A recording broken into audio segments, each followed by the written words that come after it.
Szeretettel köszöntök én is mindenkit, aki eljött a mai rendezvényünkre, és külön kiemelt tisztelettel köszöntöm Lőrinc Sándor tanár urat, akit ünneplünk ma az Erdővidék kultúrájáért díj átadó ünnepség keretében, ugyanis a Gál Mózes Közművelődési Egyesület által alapított Erdővidék kultúrájáért díjat a kuratórium kollégákkal megbeszélve arra jutottunk, hogy tehát Lőrinc Sándor tanár urat részesítjük az Erdővidék kultúrájáért díjba.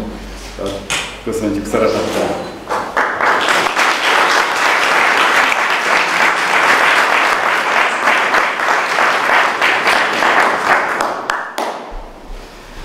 És hát valóban, amikor szerveztük a ma este programját, nem csak a két esemény, hanem a harmadik is kicsit a természetjárásról szól, az extrém természetjárásról. Most a koncertről beszélek, ami a díjátadót követően kerül sorra, ugyanis a nagyváradi Turzó Zoltánmal beszélgettünk, és akkor lett számomra is nyilvánvaló, hogy a mai koncert mennyire kötődik a természetjáráshoz, hogy hegymászó is, és a Mount Everesten sikerült felmásznia egészen a csúcsra, és vittek neki helikopterrel egy zongorát, és ettől rekord az ő teljesítménye, hogy ott eljátszotta a magyar és a székely himnusz.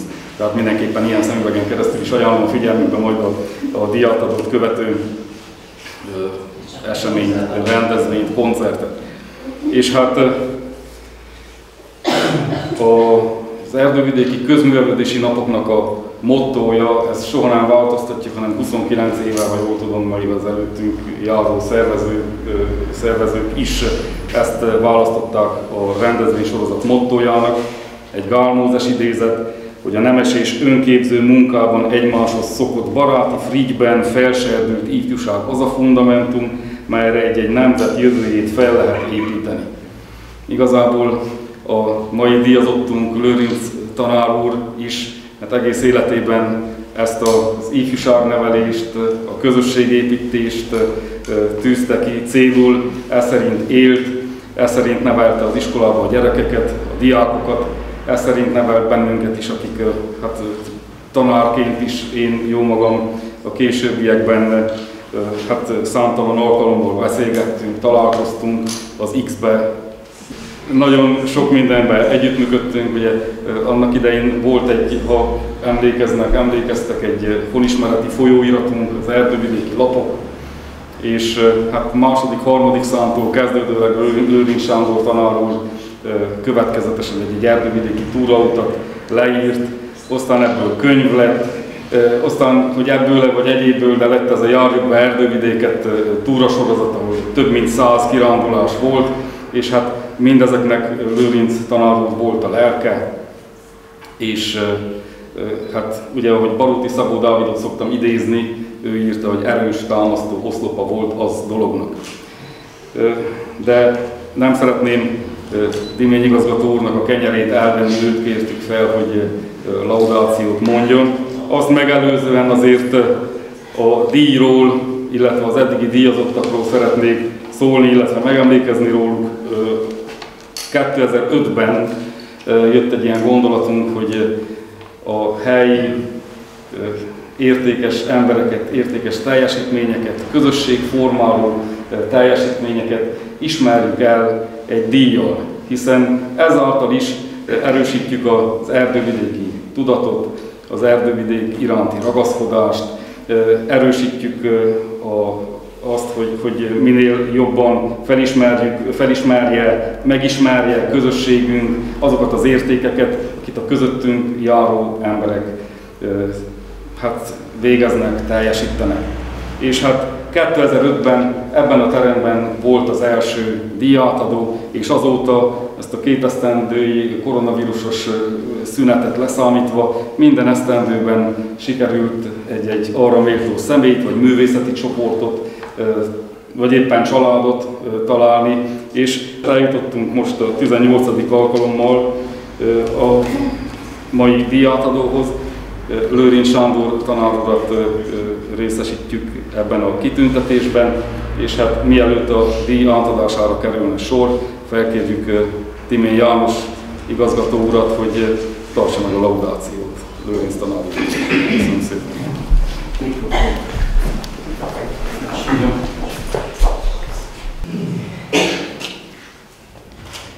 Megtiszteltetés számomra egy olyan pedagógust méltatni, akinek életpályája és szakmai útja során az eredmények és a cselekedetek önmagukért beszélnek.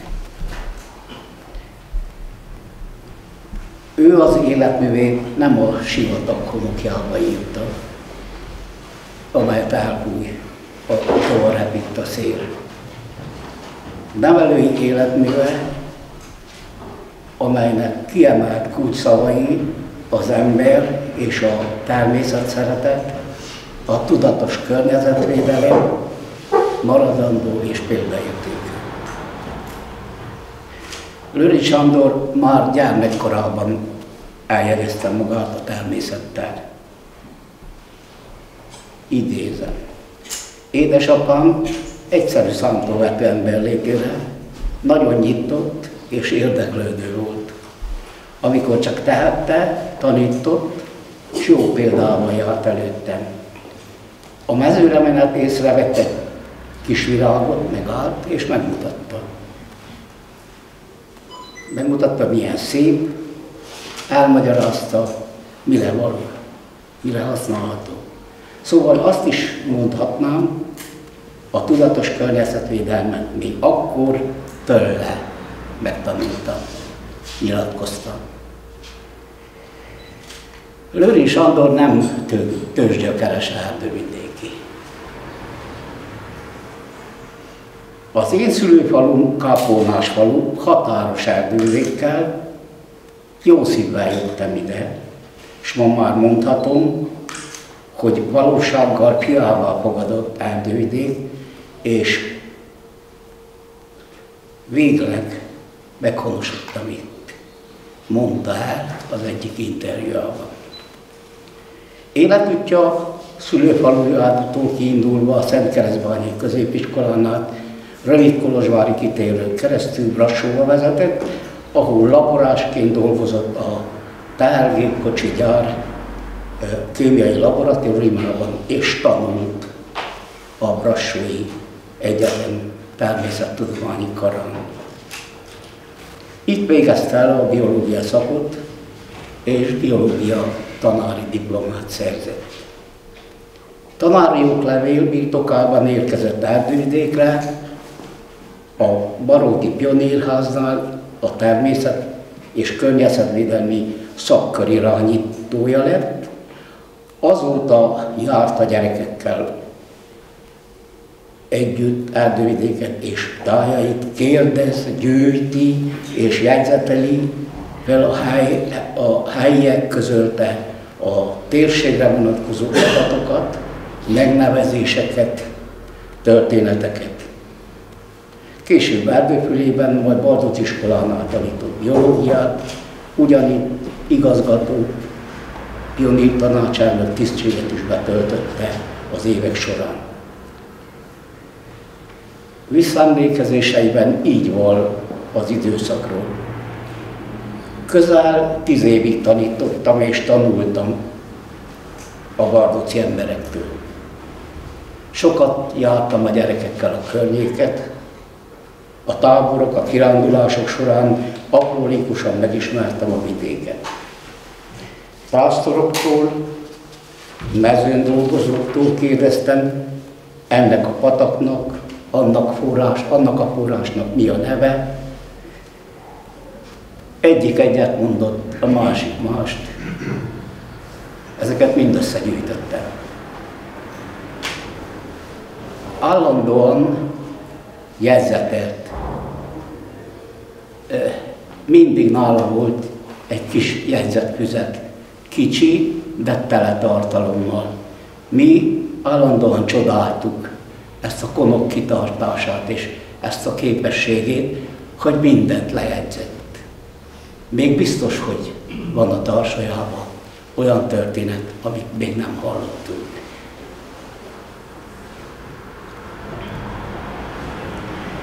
Itt az egyik ilyen kiránduláson ezt is az őt méltatóktól hallottuk, hogy egy kiránduláson történt ez az eset, hogy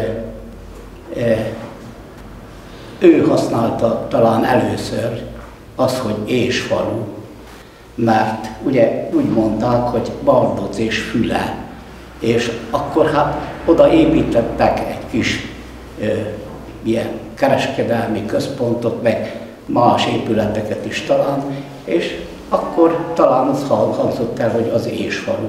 És manapság mindenki Ésfalunak hívja ezt az összekötő kis települést.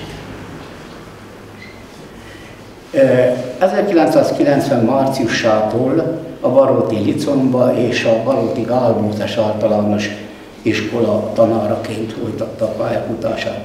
Életének egy újabb termékeny időszaka ez. Megalakítja a Keserű Mózes, később a Gál Mózes Gimnázium cserkész csapatát. Évtizedeken át aktív és cselekvő résztvevője volt a Pro Natura mozgalomnak, és a mozgalom keretében szervezett találkozóknak, táboroknak és tudományos szimpozionoknak. Csapataival alkotó módon részt vett 1983 és 92 között szervezett kerékpárturákon. Több ezer kilométert kerékpározva Románia útjain és a környező országok útjain. Helyrajzi és környezetvédelmi tudását az erdővidéki lapokban rendszeresen megjelentette Portyautak címen. És hát ezt Laci barátom már felvezette, hogy talán ebből született az a könyv, ami összefoglalta ezeket a cikkeket, és amikor ez a könyv megjelent, akkor talán született a gondolat, hogy még tovább kell járni, még többet kell kirándulni. A Tortona kiadónál jelent meg ez a könyv, és a címe Erdővidéki túrautak. Ez megkoronázta tevékenységét.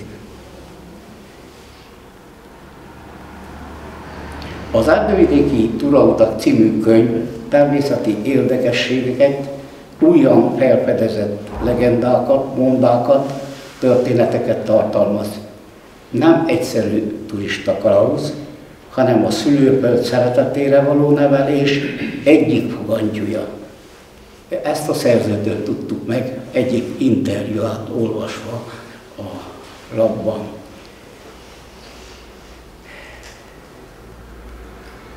És ugyanebben az interjúban olvashattuk azt, hogy felhívja a figyelmet arra is, hogy ezt a könyvet ne csak kirándulók használják, hanem lehet bátran olvasmányként is a könyvhöz nyúlni.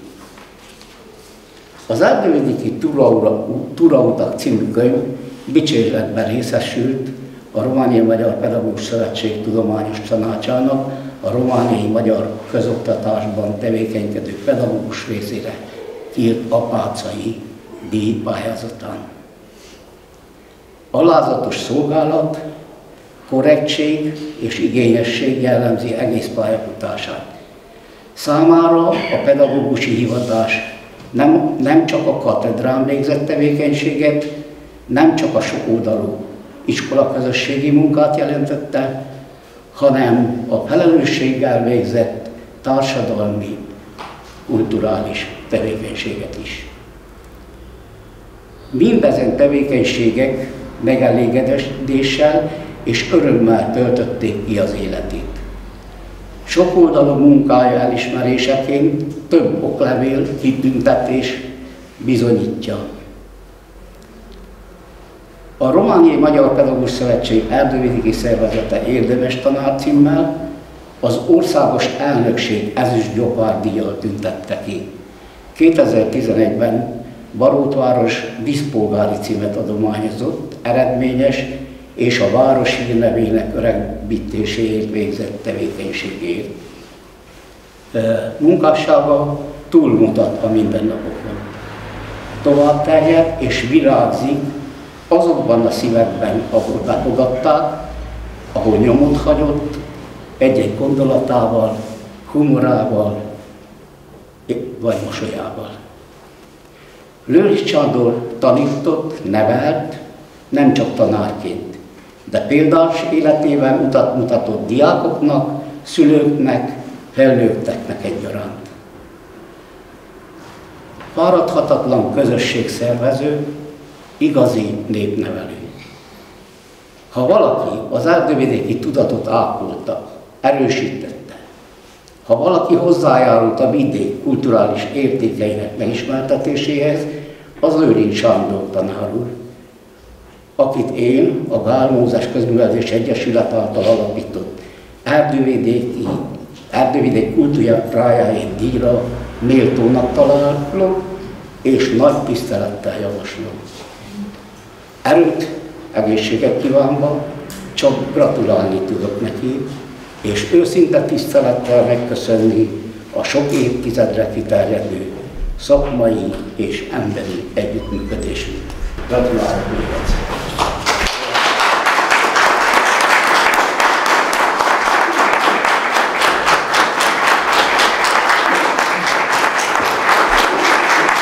Tanár úrnak gratulálunk, és további jó egészséget kívánunk, hogy még sokszor beszélgethessünk, találkozhassunk, és a gondolatba bár fejlesztjük a világot elég. És még egy-két díjat.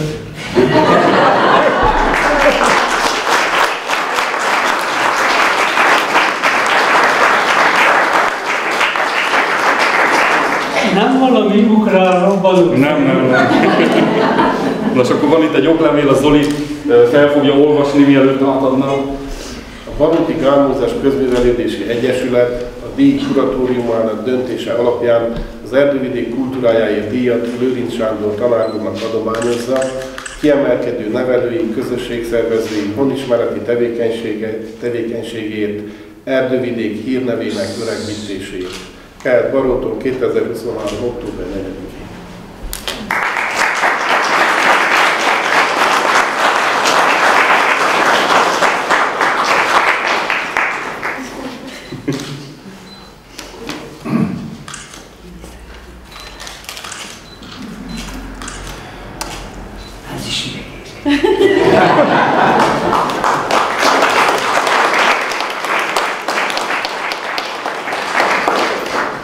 Nézem a filmekben, amikor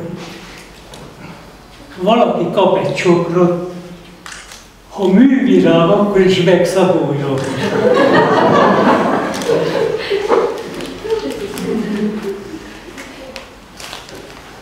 Ez a sok dicséret rám fér. Rám fér, mert mostanában nem dicsértek olyan sokat. Nem volt ki, és nem volt hol.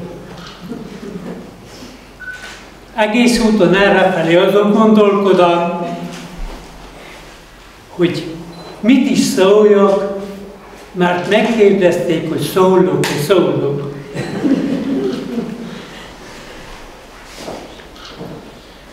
Sennyi sok szép kép láttam, sennyi értelmes szem láttam, nem kapok szavakat, de azért megpróbálok valamit. Köszönöm. Ez a hét a díjak hete. Hétfőn Karikó Katalin kapta, Nobel-díjat. Kettőn Krausz József kapta, fizikai Nobel-díjat. Szerdán Lőrincz Sándor a Demeter Nobel-díjat.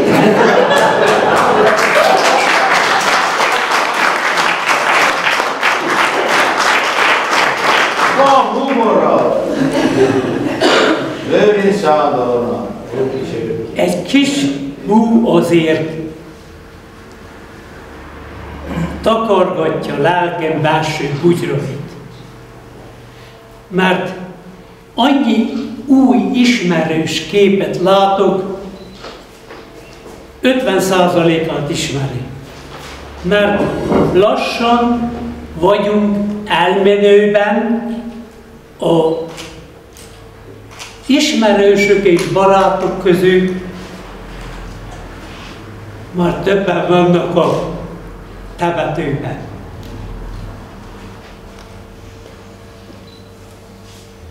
Arra gondoltam, amikor a két Demeter begurul Székely-Muzsna 142-s hasszámolva, megkérdezzék, hogy díjazhatnak-e?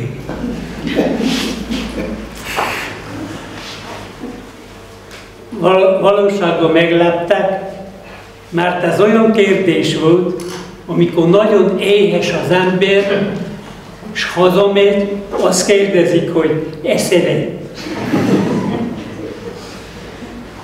Elfogadtam. De visszatérve Erdővidékre, és ezzel le is zárom a dumát, annyi tőlem értékesebb ember van itt, vagy elszármazott, aki megérdemelte volna jobban ezt a díjat, mint én. De örvendék, és köszönöm Barótnak, Erdővidéknek,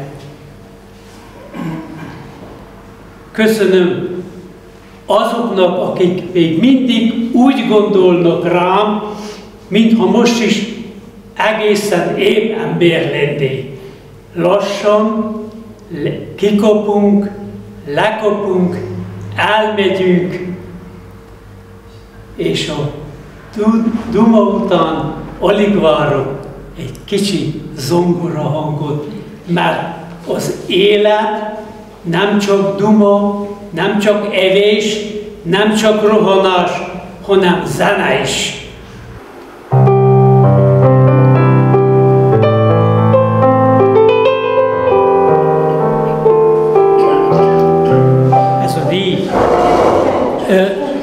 Ez a díj nekem sokat jelent. Sokat. Elismerése annak, amit tettem, de tehettem volna többet is. Mert az ember, amikor a vége felé kezd járni, akkor látja meg, hogy mit halasztott el, mit tehetett volna még, miben lett volna még eredményes önmagának és a társadalomnak. Mert az mese, hogy örökké magunkért dolgozunk, a világért is kell dolgozzunk. Mindenki a maga ereje szerint egy keveset, de pontosan, szépen, ahogy a csillag megy az égen.